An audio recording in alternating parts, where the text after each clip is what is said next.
A security guard caught a snake in the housing complex where I live and brought it right to my door. I was about to let out a scream when suddenly the suspended comments appeared in the air. The male hero, after being rejected, changed back to his real appearance to secretly observe his ex-girlfriend. And sure enough, he was caught. This is hilarious. He was released and now his girlfriend hates him. She will probably cry herself to sleep. Poor little viper, she won't be able to curl up next to her partner tonight. The huge dark snake seemed distraught in the security guard's arms. It watched me furtively with its elongated pupils. I tried to bring my palm closer to it and the dark snake gave me a look of disbelief. Barely 2 seconds later, it submissively rubbed its head against my fingers. The moment the security guard released it, the dark snake shot out from my wrist like lightning and clung tightly to my body. The suspended comments appeared again. Miles doesn't care at all about scaring Olivia away. No one can blame him. 10 guards have hounded him throughout the complex and beaten him with their batons. Even a handsome snake man would lose his composure after such treatment. Of course, taking more than 10 blows is savage. If Miles weren't insanely wealthy, Olivia would already be with another suitor. At the same time, the security guard commented, "Miss, you're allowed to have pets, but you cannot allow a snake that size to roam freely. It will scare the neighbors. If we had not remembered seeing you sunning yourself near your window before, we would have killed your animal and made boots out of its skin."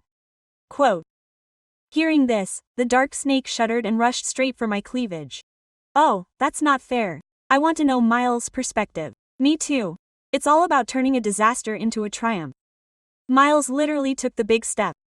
I tried to calm the snake that was sheltering against my chest and then ran to grab the watermelon that I had just bought to offer it to the security guard. "Excuse me for being so hot, it won't happen again. Here, the heat is intense. Try a piece of ice-cold watermelon." The security guard seemed somewhat satisfied with the watermelon in his hands. He gave me a few recommendations and left. I was about to close the door when I noticed that the dark snake was sinking even lower. More, he even stuck out his tongue. Well, breaking up with Miles Richardson was definitely the right choice. This foolish snake man had pretended to be an ordinary human while we were together and wouldn't even let me touch him. However, when he wanted to satisfy his urges with me, he never hesitated. I tried to extract the snake, but it stubbornly wriggled to go deeper. That warm, slithering sensation moved over my epidermis. I had experienced it in my dreams on countless occasions. Now I seriously doubted that they had been just dreams. The dark serpent refused to leave me. Finally, I had no choice. I allowed it to take refuge against me and fall into a deep sleep. Miles finally got the rest he deserved. Since the breakup with Olivia, he hadn't been able to eat or rest. He intoxicated himself with alcohol until he lost consciousness, until finally he couldn't resist any longer and changed into his true form to get closer to her. I looked into my cleavage at the dark serpent curled up there. I didn't understand. Yes, I was the one who suggested the breakup, although he was the one who suggested it too. He accepted. The reason was simple. Miles forbade me from touching him. Imagine dating a man with a flawless face, long limbs, and defined muscles, only to have him tell you he didn't want any physical closeness with you. For a while I came to believe that there was something wrong with him or that he was insecure about his size. But every time the situation threatened to boil over, Miles would grit his teeth, sit up, and go into the bathroom for a freezing shower, leaving me alone in bed to deal with the chaos. At that point I assumed he loved another woman and was saving himself for his true love. That's why Miles and I ended up in a heated argument. "Miles, are you really a man? If you are, then caress me." Miles clenched his fists. There was a long silence before he finally declared, "I just want to wait a little longer until you're ready to accept it." Accept it? Accept? What? What was necessary to accept? Maybe I'm a bit conservative, but Miles and I had been together for 4 years. We were already discussing marriage. I didn't mind if certain things happened sooner than planned. I tried to keep my cool and told Miles, "I want this. Whatever it is, I'll take it." But Miles just grabbed his head and shrugged. "Just wait a little longer." I waited for 4 years. That day I didn't want to wait an extra minute. I told him, "Either you give me an explanation today or we're done." Miles fell, so we parted ways. Now the live chat indicated that Miles had transformed into a snake because he missed me so much and came to meet me. It sounded great. I reached out and stroked the snake's head. It rubbed against my palm and fell asleep again. The chat started the rumors. It's clear that Miles truly wants to be with Olivia, but snake men have different physiology. After all, he's just afraid of terrifying her. Hey, What happened there? Why did they suddenly censor the chat? Even with the semi-distorted texts, I reconstructed reality. I pulled the dark snake from my arms and, based on what I had looked up on the internet, I located its cloaca. I inspected it carefully and was paralyzed with astonishment. The chat was telling the truth. Perhaps my gestures were inexpert or I inhaled too deeply. I woke the snake. It looked down and observed my hand next to its completely exposed cloaca. Then it raised its head and fixed its gaze on me. Its beautiful vertical green pupils instantly expanded. I swear I could see astonishment, shame, terror, blushing and anguish, all simultaneously. In the eyes of a snake it fled quickly. Overcome by panic. The chat went crazy. I'm cracking up. Who examines their partner's intimate areas as soon as they get together? An action typical of a main character. Honestly, I bet Miles' universe just collapsed. He went to bed serene and woke up with his most guarded secret revealed to his ex-girlfriend.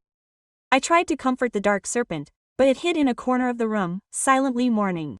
I chose to act as if I didn't know the serpent was Miles. I pretended to have adopted a street viper as a pet while Miles pretended to be a mere pet. The serpent, convinced that I didn't know its real identity, began to cause trouble, demanding to be petted every day. Every morning when I opened my eyes I found it coiled around some part of my body. When I handled my phone, the serpent would take refuge on my chest and poke its head out to watch with me. If a video of a burly man came on, it would nudge the screen with its head.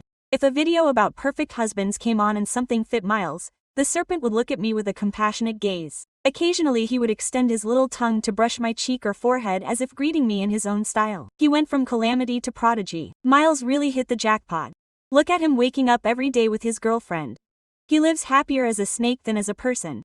Absolutely. The guy is so happy he doesn't even pay attention to his company anymore. I untangled the snake from my chest. I'm going to take a bath. The dark snake showed disgust, but the moment I closed the bathroom door it infiltrated. Anyway, I picked it up. Okay, we bathed as a couple. Just as I started to undress, the snake threw itself into the corner, too embarrassed to watch. Exactly. Miles is distressed and fearful at the same time. Miles gets angry when Olivia prevents him from looking, but he also can't bring himself to watch when she allows him. Why does it seem like the snake has overheated? Miles really is on the verge of exploding from holding back so much. The moment that comment was made, the snake crawled over to the sink and turned the faucet on its own. It sank into the water, essentially transforming into a water snake. It even let out a soft hiss. I threw my dirty clothes in the sink, blocking the dark snake's view. The snake expressed annoyance and squirmed to escape. I was soaping myself up and out of habit turned away for a moment only to see the snake skid off the edge of the sink and fall awkwardly to the floor. Are you okay? It didn't react. It just lay there with its eyes closed as if it had lost consciousness. The chat faded out of embarrassment or fear or it simply skidded. It has scales, not legs.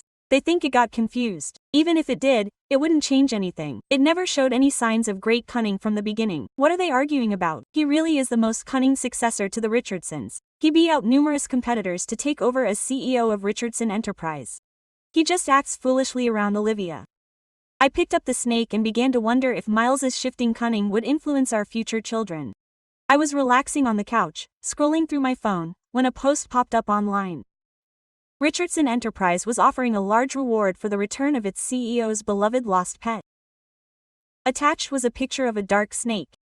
In the picture, the snake appeared proud and majestic, with a glint of cunning in its vertical pupils. It looked completely different from the stupid snake that now lay stiff and straight on my bed. Still senseless. I checked the reward notice. How much was being offered? $6 million. Wow, it was like I had just won the lottery jackpot. Without a second's hesitation, I stuffed the black snake into a plastic bag and ran into the Richardson Enterprise headquarters. The main entrance was packed with people, each carrying a black snake. I had a suspicion that all the black snakes in Slington had ended up congregating there. At that moment, I saw a young man with a briefcase trying to make his way into the building. An older man stopped him and said, "Young man, it's orderly here. Line up like everyone else." Quote, the young man sweated as he tried to explain himself. "I work here. I'm going to be late. Please let me in." Quote, the old man shook his head as if he owned the place. "Never mind, you have to wait your turn." The young man froze. The livestream chat erupted in laughter. Ha ha ha. The exact same thing happened to me the last time I waited in line at that famous hot dog cart. Eventually, the argument attracted the Richardson Enterprise security guards. Escorted by them, the young man finally made it inside. Once the dust settled, the security captain turned and fixed his eyes on my plastic bag. Yes, Miles was inside. Truth be told, all the black snakes looked alike, but Miles had a special charm. Its scales glistened beautifully in the sunlight. The captain's eyes sparkled and he hurried over. "Miss, follow me please." He himself accompanied me as he excitedly called the executive floor. "Roger, we have it." I've always had very sharp hearing. Although the voice on the phone sounded weak, I could immediately sense the fatigue in it. "Are you absolutely sure? They've been bringing us dozens of random snakes lately." The captain felt somewhat guilty, scratched his head and lowered his voice. "It's my responsibility. I didn't instruct the team properly. They don't know how to tell them apart," he admitted. "But this time I examined it myself. Don't worry, I've served the Richardsons for many years. I'm convinced it's the right one." "Yes," I celebrated silently. The money was mine now. The captain led me to the top floor of the building. I got out of the elevator first. As soon as Roger Reyes saw me, he tried to force a smile on his serious and exhausted face. Miss Dittman, how can I help you?" Wow, Roger really let it slip. I couldn't blame him. Miles had conditioned him that way. Whenever Roger called her Mrs. Richardson when Miles was upset, he would instantly calm down and let him continue with his report. It was an automatic reflex by now. Roger had been through enough to recover quickly. He continued naturally. "She's come to visit Mr. Richardson. He's missed you so much. If he finds out you're here, he'll be overjoyed." Before he could finish, the captain came in behind me and announced proudly, "This young lady found the snake." Only then did Roger notice the bag in my hand and the black snake inside. The color drained from his face as if his spirit had left him. The chat stream instantly translated his horror. "Congratulations, you just fried Roger's brain." Roger must have been screaming internally. If I had known the boss was with Mrs. Richardson, I would never have interrupted him. I wouldn't take him away from her, not for a billion. If he finds out I took him away from her and I ruined your happy moment, you're dismissing me. 3 seconds later, Roger shook his head in panic. "No, this is not the snake we're looking for." I didn't even have a chance to speak before the captain intervened. "I'm sure it is." I watched Mr. Richardson grow. There's no way I could be wrong. Roger tried to cut him off several times without success. Finally, he raised his hand and covered his mouth. "Please be quiet." The captain still tried to protest, but Roger pushed him toward the elevator and smiled coldly. "If you want to keep your job, don't say another word." The captain walked away with a defeated expression as he pressed the button. Roger quickly smoothed back his greased hair and his suit. Then he returned to me and politely guided me to the waiting room. "Miss Dittman, Mr. Richardson would love to see you, but he's on a business trip and won't be back for a while." A young assistant brought coffee and some small pastries. Roger took the opportunity to speak on Miles' behalf. "Mr. Richardson prepared them with you in mind. Extra foamy, low sugar, iced caramel latte. She also remembered she's allergic to mango, so we ordered chocolate mousse instead." Was that really the issue? The issue was my $6 million. I pulled out the snake and tried to plead my case. "Roger, I'm convinced. This is the one they're looking for." Roger waved his hands in desperation. "No, it's not." I stood my ground. "Yes, it is. The markings match perfectly." Roger continued to shake his head. "No, it's not." What a stubborn guy. We argued for a while and ended up waking the black snake. When the snake saw Roger, its sleepy eyes shot open. It closed them, shook its head, and opened them again. A shadow of menace appeared in its expression. The black snake opened its eyes slowly, as if emerging from a deep sleep. At first, its pupils contracted in the bright white light from the office ceiling. It blinked once, then again. When it focused on Roger, its face changed completely. I had seen it looking at me, sweetly, shyly, even with a touch of modesty. But it was the first time I had seen her look at someone with such an intense mixture of suppressed rage and disappointment. Roger took a step back. "No, impossible," he muttered. The snake shook its head as if to clear its thoughts. It looked at me, then at my hands. I was still holding it inside the plastic bag like a fool. My heart was pounding. I wanted to say something, but I froze. The atmosphere suddenly changed. It was as if a hidden motor activated inside it. At that moment, the snake's skin began to vibrate, emitting a low, inaudible frequency. A buzzing heat ran through my fingers. The light in the office flickered once and then it happened. The snake lengthened, contracted and began to expand impossibly. The plastic bag tore in my hands. A dry snap echoed in the room, followed by the subtle creaking of bones and muscles rearranging themselves. I leapt forward. Back in there he was, naked, standing there, breathing hard, his green eyes glowing like hot coals. Miles Richardson, the real deal. His body, still trembling, loomed over us. Tall, broad-shouldered, abs defined but not excessively, fair skin with a slight tan, his black hair, damp with sweat, falling over his beardless forehead and his set jaw. He looked to be in his 30s, but tonight he felt eternally young and eternally wounded. Roger let out a strangled groan and covered his eyes. God, boss, you betrayed me, Roger. His voice was low, raspy, as if each word was an effort. Finally, Roger lowered his hands slowly. I didn't know she was looking at me. Miles's chest rose and fell as if from a long run. He didn't say anything. Me neither. Why did you do it? I finally asked, my voice more confident than I felt. Why did you show up like that? He swallowed. His eyes darted, ashamed, paralyzed, vulnerable. I didn't know how to get back. Lie, I replied. Miles lowered his gaze. Roger remained motionless as if waiting for a punishment from heaven. I took a step toward him. Miles didn't move away. From inches away I looked into his eyes, not as an ex, not as a snake, but as the man I had once loved intensely and who now seemed as lost as I was. You can't keep hiding, not from me. And then I knew he was going to break down, but he didn't cry. Instead, the CEO of one of the largest companies in the country fell to his knees, naked, defeated, and kneeling before me. I'm sorry, Olivia, I didn't want you to see me like this. I didn't know how to get back to you. I crouched in front of him and without thinking I hugged him. His body was warm, trembling. He wrapped his arms around me carefully, as if he were still afraid of hurting me. I pressed myself against his chest, feeling the erratic beating of his heart. I didn't say nothing, no need. Behind us, Roger cleared his throat. If you'd like, I can get a blanket. I didn't look at him, just nodded. A minute later, Miles was covered in a gray blanket, sitting on the couch in the executive lounge. Roger, pale as a ghost, brought us 2 bottles of water. No one said another word. I sat next to Miles, still silent. He kept his head down, as if it weighed too much on him. Part of me wanted to scream at him, another wanted to protect him. Deep down, I just wanted to know the whole truth, and this time I wasn't going to accept anything less. Roger closed the door gently, as if he were afraid of breaking something fragile, and left us alone in the executive lounge. Silence settled thickly between Miles and me, and I was broken only by the distant hum of the air conditioner. He was at the end of the couch, covered in the gray blanket, his shoulders hunched. I stood for a few moments, staring at him.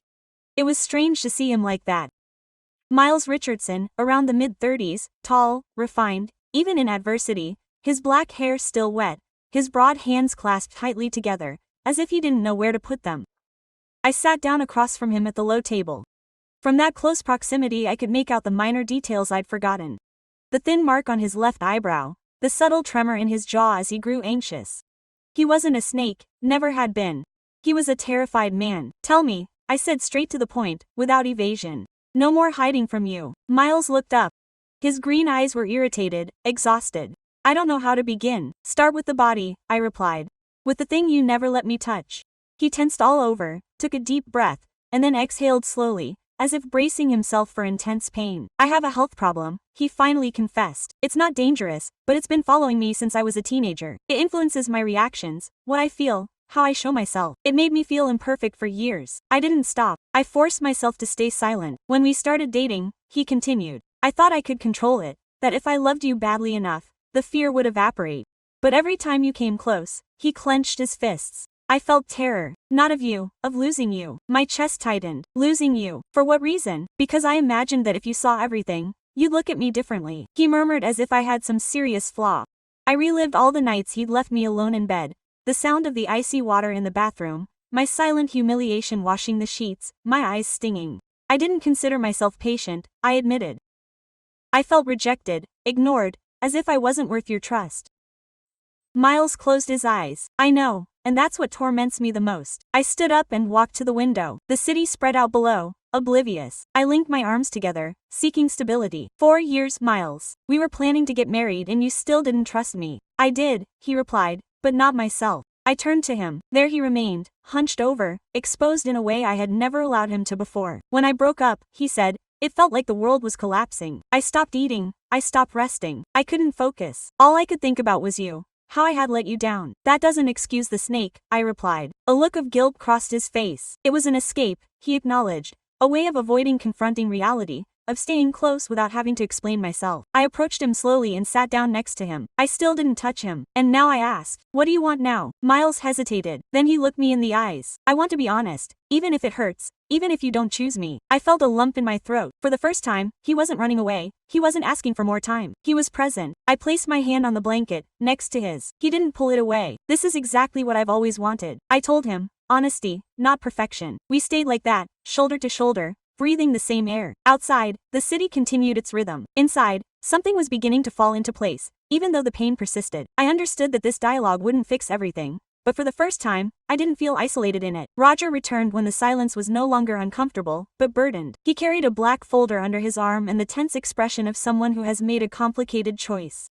His brown hair was impeccably styled, with a few gray strands at the temples, and he had that professional face he used to hide fear.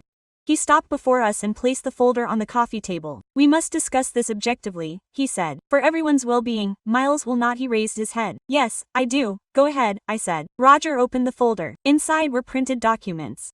Agreements. Numbers marked in yellow. He pointed to a page. "The reward remains in effect. 6 million. Officially, the snake is still missing. If this gets out, it doesn't just impact the company, it impacts Miles as CEO, the investors, the workers. And what do I gain?" I asked. Roger hesitated for a moment. "We can compensate you," he said finally discreetly. "A confidentiality agreement. Enough funds so that you never have to worry." I felt something like a laugh rise in my throat, but it didn't emerge. "You're trying to buy my silence." "I'm safeguarding my superior," he replied. "And to be frank, you too." Miles looked up abruptly. He didn't declare decisively. "Not like that." Roger looked at him in astonishment. "Sir, this is the sensible thing to do." "The sensible thing would have been not to deceive her," Miles countered. "Not her or anyone else." "No one." I leaned forward and picked up the folder. I opened it calmly. The numbers gleamed brightly, invitingly. I thought about my regular job, my rent, my nights calculating expenses. $6 million could transform everything, could eliminate the accumulated exhaustion. I closed the folder. "I don't want the money," Roger said. He blinked. "Miss Dittman, think carefully. This is not a proposition that will be repeated." "I didn't come here for the money," I replied. "I came because he was with me, because he was forced to come, and because no one considered consulting me on anything." Miles looked at me, astonished. "Olivia," I raised my hand. "I'm not finished yet." I turned to Roger. "If you want to resolve this, do it another way. No fake prizes, no hidden deals." "So what do you want?" Roger asked nervously. I took a deep breath. I stared at him. "For Miles to leave with me." The air became thick. "What did you say?" Roger mumbled. "For him to leave this place. Keep going. Forget the office, the reports, the excuses. Come home with me. Not as a yes man, not as someone hiding, but as a real man." Miles stood up slowly. The blanket slipped a little, but he didn't care. He looked serious, more solid than before. Roger said, "Cancel the reward. Say it was a mistake. Say whatever you want. I will take responsibility when I return." "When I return," Roger repeated. "Yes," Miles confirmed, "when I am ready." Roger ran a hand over his face. He looked 10 years older. "If he walks through that door, the gossip will multiply," he warned. "I can't promise anything." "You never promised anything," Miles said. "Only dominance." I stepped closer to him and took his hand for the first time since he had regained his human form. It was warm, solid. "I'm not asking you to run away," I said. "I'm asking you to confront me. To confront each other." Miles squeezed my fingers. "I accept." Roger slammed the folder shut. "Then I require time," he said. "At least a few days to fill in the gaps, to reassure the board." "I'll give you a week," Miles replied. "Not an extra day." Roger nodded, defeated. "I will lead you through the discreet exit," he said. "No one will see you." As we walked toward the elevator, I felt a peculiar combination of dread and calm. I didn't know what awaited us outside. I didn't know if it would work, but for the first time since the separation, I wasn't opting for easy way. As the doors closed, Miles looked at me sideways. Quote, "You could have taken the money," he murmured under his breath. "I could have," I replied, "but then you wouldn't have given me the answers." The elevator descended silently. I knew that everything would change when I got out, and yet I took a step forward. The taxi stopped in front of my apartment building just as the rain began. Not a storm, but that thin, persistent drizzle that seemed to extend the silences. Mills got out first, still wrapped in the gray blanket. He was carrying an umbrella that Roger had placed in his hand before leaving. I got out next, feeling the cold water on my shoulders. We went up without talking, not a word in the elevator, not a glance, just held breaths, as if we both sensed that the most complicated part had yet to begin. When I opened the door to my apartment, the familiar smell hit me with a strange and annoying force. Everything remained exactly as I had left it that morning. The sandals next to the sofa, the empty watermelon container on the counter, a dirty cup in the sink, but everything took on a different nuance with thousands behind me. He stopped in the doorway, still, scanning the space with his gaze as if he were entering a museum dedicated to his own disappearance. "Can you shower first?" I said without turning to him. The blanket had already served its purpose. He nodded and walked slowly to the bathroom. He closed the door delicately, as if afraid to break the silence. I sank onto the couch. My body, which had moved forward only out of habit, finally recognized its exhaustion. I heard the water running, the same old sound, though it didn't sound the same anymore. No longer a hiding place but a way of starting over. 15 minutes later, Miles emerged, wrapped in a towel around his waist and another draped over his shoulders. His wet hair fell in straggly strands over his forehead, and his skin smelled like my vanilla and almond soap. He looked human, wonderfully human, fragile and exhausted. "I borrowed some of your clothes," he explained as he held up a white t-shirt and a pair of cotton pants he'd pulled from the hall closet. "They're going to be tight on you," I observed. "It doesn't matter." He went into my room to change. I stood up and made 2 cups of tea, something hot to keep us still a little longer. When he returned, he sat across from me at the dining room table. His t-shirt hung low on his shoulders and his trousers hung just above his ankles. His hands were folded on the wood, his face a mixture of calm and discomfort. "I don't know how to do this," he finally confessed. "How to be with you without wanting to run away." I lowered my eyes to my cup. "You don't have to say everything now," I replied. "But if you're going to stay, promise me something, anything. No disappearing, not physically or emotionally. I want someone who's really here, who's going to stay even when things are uncomfortable." Miles nodded decisively. "Promise." We finished our tea in silence, but it wasn't a stuffy silence, the kind that lets you breathe. I offered him the sofa with cushions and a clean blanket. He lay down without protesting. I went into my room and closed the door softly, as if I was afraid of waking him, although I couldn't sleep. I spent hours staring at the ceiling, listening for the little noises on the other side of the wall, the creaking of the mattress, a deep sigh, the rustle of fabric. I thought about what we were trying to do, how we could occupy the same space without knowing if we still shared a tomorrow. The next day, when I went out into the living room, I found him in the kitchen making coffee. He was wearing my yellow apron and had a concentrated expression on his face. He looked at me and smiled shyly. "I couldn't remember how you liked your coffee, so I made it my way. Did you add salt?" "Maybe." I let out a short, involuntary laugh. It was the first in many days. He picked it up instantly, as if he was afraid it would evaporate, and handed me another. We weren't quite right, but for the first time we were trying. The morning passed without any big declarations, coffee, toast, soft silences. Miles and I moved like 2 strangers trying to remember how we had once been a couple. There was an awkwardness, inevitable in every gesture, as if every move bore an invisible label. Caution. This used to hurt. While I washed the dishes, he swept the floor. At another time, that scene would have been every day, almost tender. Now it felt like a rehearsal, a silent test of whether we could exist beyond conflict. At noon, Miles received a text from Roger. I saw him tense as he read the name. I didn't ask, but he turned to me with the face of someone who knew the calm wouldn't last. "I have to go to the office," he said. "Just a few hours," I nodded. "Do you want me to go with you?" "No, Roger wants to talk privately this time." I didn't insist. I knew I had to face him without me. He changed and left in silence. I was alone in the apartment again, the emptiness of his absence growing between the walls. I cleaned by inertia. Then I lay down on the couch with my phone in my hand and couldn't resist.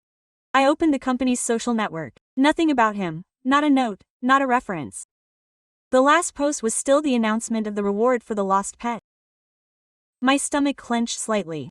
How many of them actually knew Roger was covering for him? Hours later, when Miles returned, his face was set in stone. He didn't hug me, he didn't speak. He just dropped his keys on the table and slowly removed his jacket. "What was it like?" I asked. "It wasn't pleasant," the board replied. "She's angry. The rumors are exploding. Some employees think I'm sick. Others think I've had a breakdown." "What did Roger say?" "That he gave us a week, but he can't hold it all in." He rubbed his face. There were deep circles under his eyes and a slight trembling in the skin on his neck. He looked like he'd been carrying around a burden for years, and now it had doubled. "He asked me to make a video," he continued. "An explanation to the board about my absence. No touching anything personal, just damage control." "You'll do it," I said. "Yes, but not to save them, but to protect what I've built." I looked at him carefully. For the first time, he spoke without self-pity. He spoke like someone who had fought for something with all his might. "Do you want me back before Monday or are you going to replace me temporarily? And what are you going to do?" Miles looked at me and the answer was in his green eyes, clear as day. "I want to stay, but I have to decide if that means losing everything else." I reached out and took his hand. "So stay, but decide for yourself. Not for me, not for them, for you." His fingers squeezed mine tightly. That night we cooked together. Pasta, burnt garlic, 2 plates carelessly broken. He hummed a nameless tune as he chopped tomatoes. I watched him as if I were holding on to a moment that might disappear. The outside world was still on fire, but for a few hours, that was all it was. A small kitchen, uncertain laughter, and a pot that never boiled over. We knew that time was running out, but we also knew, without the need for words, that something between us was mending. It was funny how my body remembered before my head, the way Miles leaned over to open the oven, the way he held his mug with his thumb, even the slight raise of an eyebrow at the unexpected. All of it was etched into my mind as if it had never left. We had been sharing the flat for 3 days, breakfasts shared, series shared, dishes washed together, and yet we hadn't slept in the same bed. Not a kiss, not a long caress, just fleeting, awkward brushes. It was as if we were waiting for something intangible to finish healing. Wednesday night, it was raining again. We were on the sofa watching a film that we had already seen twice, but neither of us wanted to change. He had a blanket over his legs. I had them crossed and my head resting on the back of the sofa. On the screen, the main characters were arguing in a car in the rain. In our living room, all we could hear was the splash of water against the windows and the crunch of popcorn between their fingers. At one point, without thinking too much about it, I rested my head on his shoulder. He tensed slightly, but didn't move away. I felt his body slowly adapting to mine, as if he were relearning how to breathe. Neither of us said anything. I just stood there listening to his chest rise and fall steadily, warmly. As the minutes passed, his arm slowly went around my back until it rested on it. It wasn't possessive, it was shy, almost a silent request. "It's okay like this," he murmured. "Yes," I replied without moving. We didn't speak again. When the movie ended, we didn't get up. We remained there wrapped in a gentle silence where there was no need to justify anything anymore. Miles caressed my arm with his fingertips. I closed my eyes. "I've always wanted this," he whispered, but I was terrified of not getting it right. "No one does it perfectly at first," I replied. "The important thing is to keep trying." We stayed like that until the clock struck midnight. I got up to go to the room and when he saw me hesitate, he looked at me with a barely perceptible smile. "You don't have to invite me," he said, "but if you do, I promise not to ruin it." "Don't ruin it," I replied. "Just stay." That night we slept in the same bed, without sex, without urgency, just bodies sharing space, warmth, and presence. I woke up with his arm around my waist and his nose brushing the back of my neck. I moved a little and he murmured my name, still half asleep. I turned slowly and looked at him. His brow was relaxed, his hair disheveled, his lips half open. I thought about how much we had lost by keeping quiet, by not touching each other, by not saying what hurt. Now, in that small room, with the rain still hitting the windows, I swore to myself never to keep quiet again. Thursday dawned with a soft light, the kind that didn't dazzle or overwhelm. The rain had gone and in its place was a gray sky, without great promises, but also without threats. When I woke up, Miles was no longer next to me in bed. I found him on the terrace, settled in one of those folding chairs that I rarely used.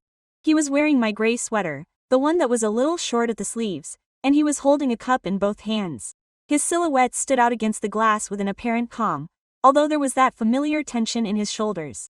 I approached him quietly and took a seat next to him. He didn't say a word, but he offered me the cup. Warm coffee with a touch of cinnamon, exactly how I liked it. "You're thinking too much," I said without looking at him directly. "I'm deciding whether to tell you the hardest part," he replied. I didn't insist, I just waited. Miles didn't require pressure, only time. The first sign that something was wrong came after a few minutes. I was 12 years old. I was in the locker room at school and a classmate pushed me playfully. I fell badly and hurt myself more than usual. They took me to the doctor, then another, then a third. He took a sip of coffee before continuing. I was diagnosed with a skin and muscle condition that caused my body to overreact to touch, to blows, even to emotional stress. Sometimes I would have spasms, sometimes slight physical changes. Like what? Like my pupils or my body temperature. It was never serious, but it was enough to make me feel different. I listened to him in silence. My heart was beating hard, not from fear, but from tenderness, from anger at a world that had instilled shame in it. I had grown up hiding it. He continued. I learned to control my responses, to hide them. In college, I started wearing gloves. I avoided physical contact. I became adept at words, at reasoning. I steeled myself where I could, and the rest. Miles let out a mirthless laugh. "The rest I ignored until I met you." He looked at me finally. His eyes were moist but determined. "Olivia, with you everything became impossible to hide. Your hugs, your caresses, the way you slept close, everything impacted me, not in a negative way, but because it was real. I wanted to touch you, but I also wanted to protect myself. And why didn't you tell me? Because I loved you, and I thought if you knew, you'd see me as broken." I rested my head on his shoulder. "You're not broken, you were just lonely." Miles shivered slightly, put the cup aside, and took my hand. "I left because I thought it was for the best. I changed, I distanced myself. I convinced myself it was because of you, but it was a lie, it was fear." I squeezed his hand. "Now you're here." He nodded with a sigh. "Yes, and I want to stay, but be myself with all that implies." We remained silent, watching the wind sway a hanging flower pot. We didn't need more words. That confession didn't heal all the wounds, but it began a different kind of healing, one that didn't ask for perfection, only companionship. Later, as we entered the apartment, Miles paused in front of the hallway mirror. He studied himself carefully and said quietly, "Do you know what's more complicated than seeing me the way you see me?" I approached him from behind and hugged him. "Well, stay close. I'll lend you my eyes when you need them." and for the first time I felt that he truly believed he deserved to be loved. I never imagined that I would set foot in the headquarters of Richardson Enterprise again, much less as the partner of the most unpredictable CEO of the moment. It was Monday morning and the lobby seemed like another universe: marble walls, impeccable receptionists, huge screens with data, graphs and financial news. Everything gleamed, everything smelled of distant success. Miles walked beside me with a sure step, dark blue suit, loose tie, his hair perfectly pushed back.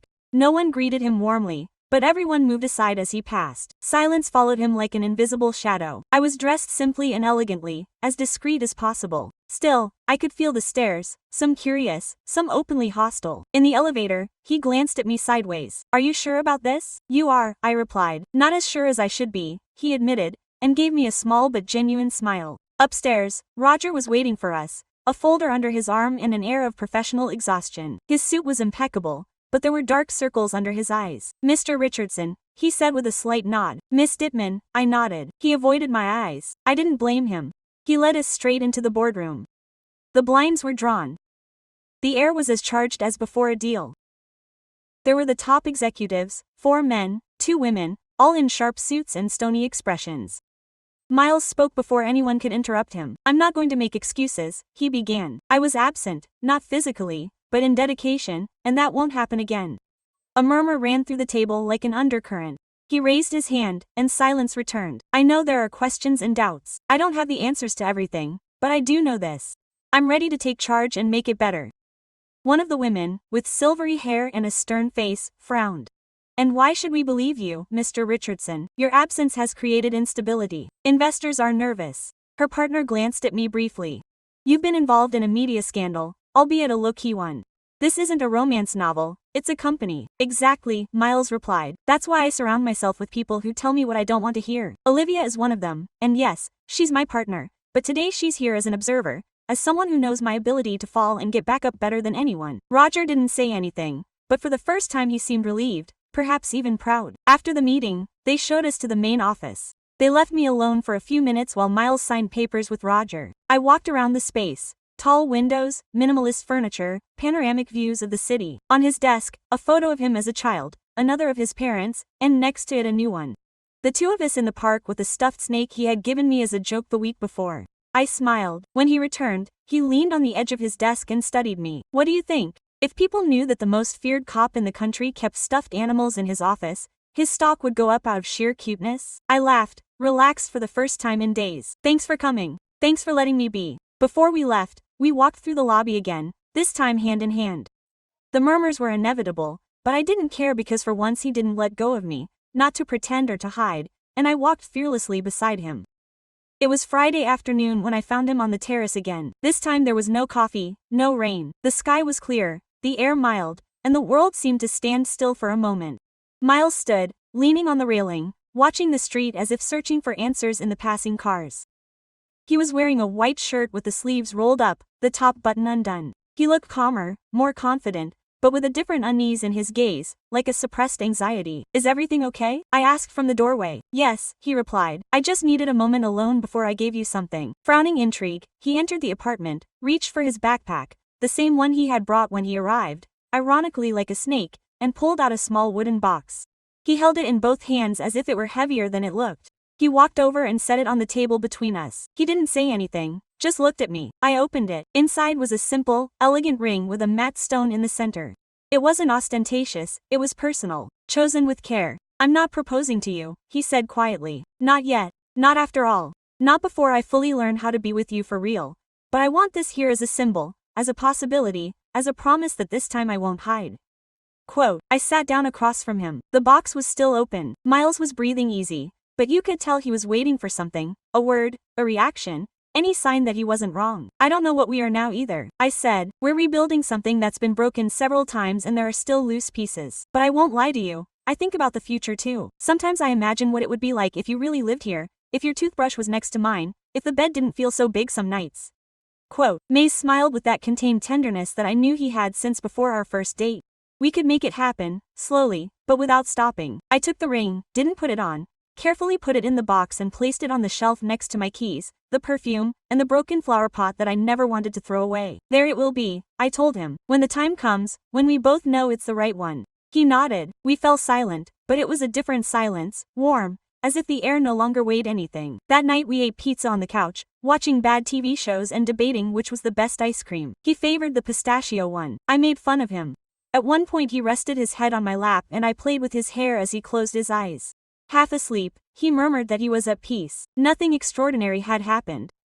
There were no fireworks or grandiose declarations, just a small wooden box, a shared bed, a life that little by little began to feel like ours. Sometimes that was all that was needed. A year later, the world was different. Not because when I woke up Miles was no longer next to me in bed. I discovered him on the balcony settled in one of those folding chairs that I rarely used. He was wearing my gray sweater, the one that was a little short at the sleeves, and he was holding a cup in both hands. His silhouette stood out against the window with apparent serenity. Although I noticed that familiar tension in his back, I approached silently and took a seat next to him. He did not say a word, only offered me the cup. Warm coffee with a touch of cinnamon, exactly how I preferred it.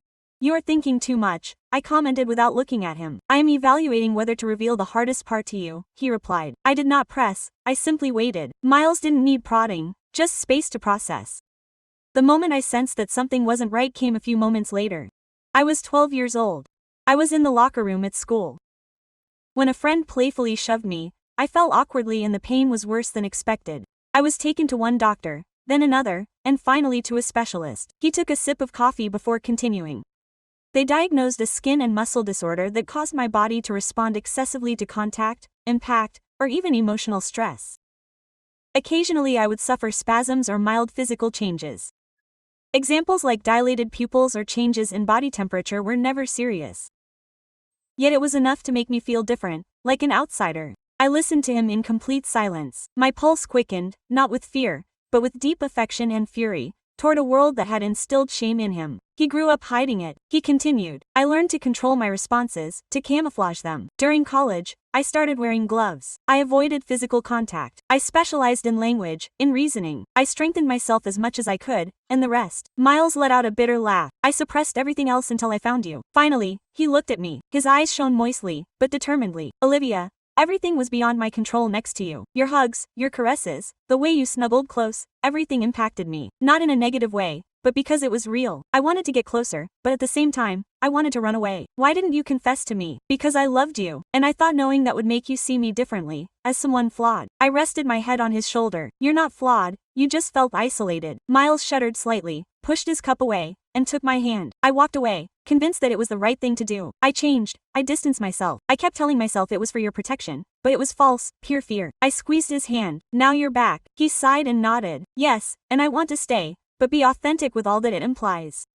We remained silent, watching the breeze sway a hanging plant. We didn't need more dialogue. That revelation didn't heal all the scars, but it began a different kind of healing, one that didn't demand perfection, only companionship. Later, as we entered the apartment, Miles stopped in front of the hallway mirror. He studied himself closely and murmured softly, "Do you know what's more complicated than looking at myself through your eyes?" I approached from behind and wrapped him in a hug. "Stay by my side. I'll lend you mine when you need it." And then I felt that for the first time he truly accepted that he deserved love.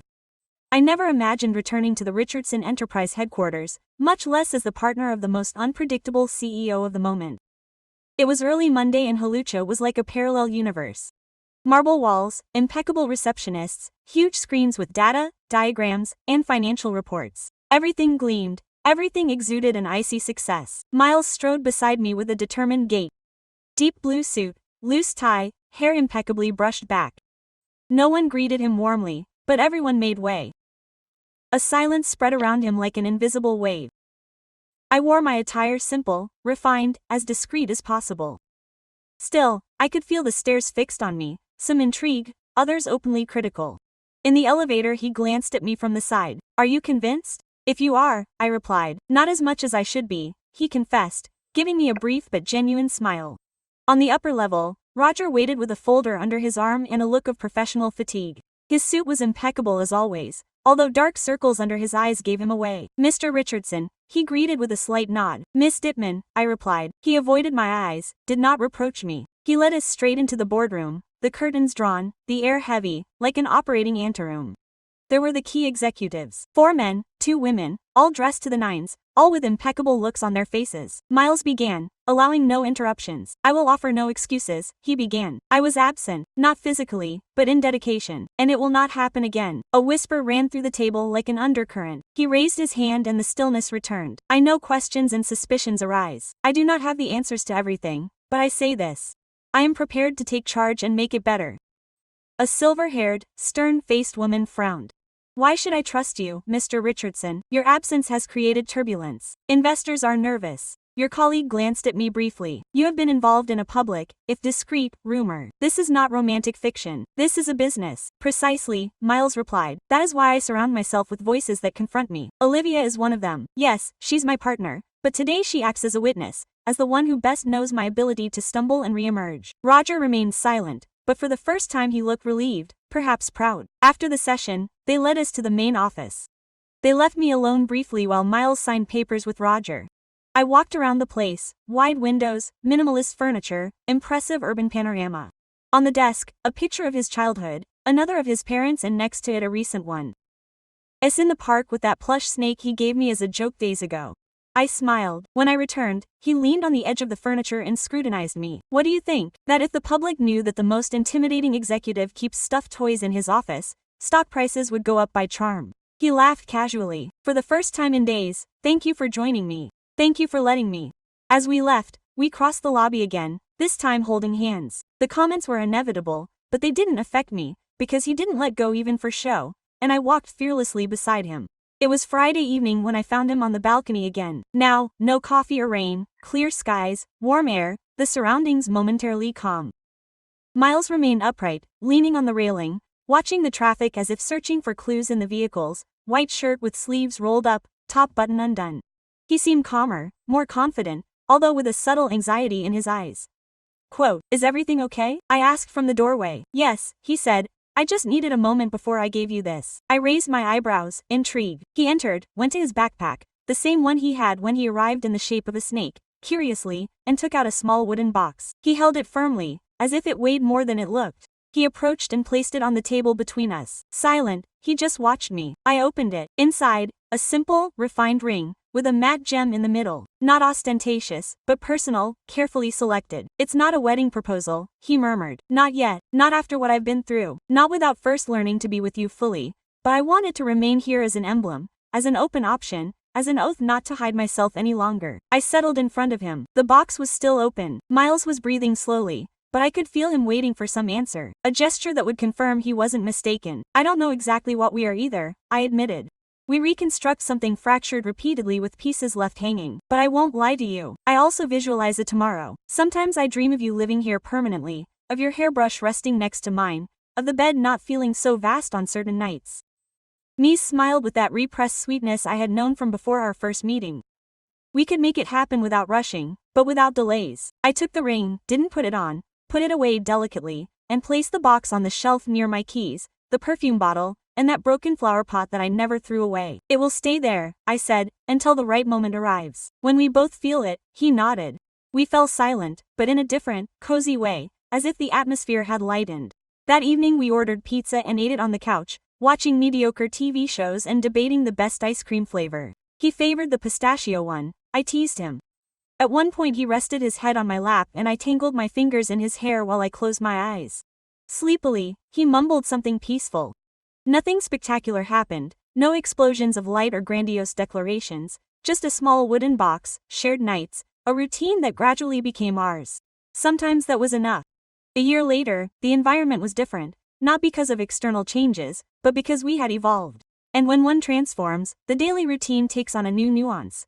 The identical sofa with that persistent mark on the cushion, the kitchen with its creaky door, but now his toothbrush next to mine, his jacket next to mine on the hanger, and the still cloudy mornings with no sense of emptiness. I worked remotely for the most part. After the events, I left my previous position and launched myself into freelance work. Content for modest firms, network management, articles for digital portals. Nothing fancy, but personal, authentic. Miles continued with the company, although with a different rhythm. He delegated more, freed up control, avoided taking refuge in armors of invulnerability. Sometimes he operated from home, others not, but he always returned. That particular morning I woke up to the beeping of the microwave. As I left the room, his hair disheveled and his stolen t-shirt already mine, I saw him in the kitchen making pancakes, dark blue pajamas, bare feet, messy hair and focused face.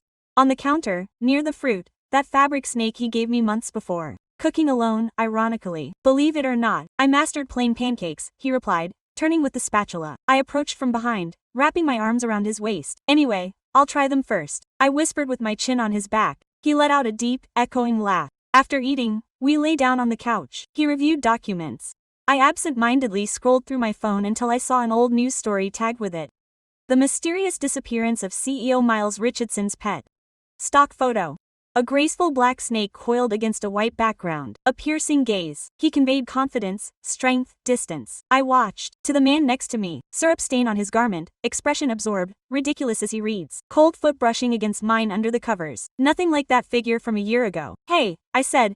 Did you ever imagine what would happen if you had told me the truth sooner? Miles folded the papers calmly. He looked at me smiling. I thought about it for a long time, but not anymore. Why? Because if things hadn't gone this way, perhaps I wouldn't have learned to choose you every day. I caressed his cheek. His nascent beard stung softly under my fingers. He leaned down and kissed me tenderly. And you? He asked. Do you regret anything? Not having brought pistachio ice cream yesterday. He laughed loudly. He hugged me tightly, hiding his face in my neck.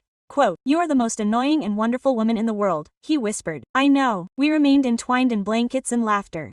Outside, life ran fast, but in that modest apartment, time flowed slowly, vibrantly, and without verbalizing it, we both understood it. We conquered something greater than any empire, wealth or renown. We chose each other again, without veils, without escapes, without pretensions, united. Yeah,